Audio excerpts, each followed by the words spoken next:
46 বছর আগে এই চিঠিটা যারা মানে আমরা দিছি দিলে পরে এই চিঠিটা এমন মন্ত্র রাখছি যত্ন করিয়া আমার ফুটোতে এই ফুটোর এরম দেখছি না এই চিঠিটা এত মূল্যায়ন আমি করছি।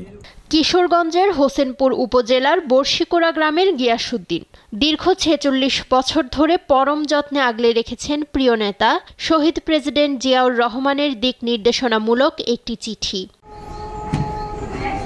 ১৯৭৮ সালে জিয়াউর রহমানের আদর্শে অনুপ্রাণিত হয়ে যোগ দেন বাংলাদেশ জাতীয়তাবাদী দল বিএনপির রাজনীতিতে, করেন গ্রাম প্রতিরক্ষা প্রশিক্ষণ। এরই প্রেক্ষিতে ১৯৭৯ সালের ১৪ জুলাই রাষ্ট্রপতি জিয়াউর রহমান স্বাক্ষরিত একটি চিঠি ডাকযোগে আসে গিয়াসউদ্দিনের কাছে। চিঠিতে ছিল দেশের শান্তি শৃঙ্খলা বজায় রাখতে কাজ করার আহ্বান। জিয়াউর রহমানের স্বাক্ষরিত চিঠি পেয়ে আবেগে আপ্লুত হয়ে পড়েন তিনি।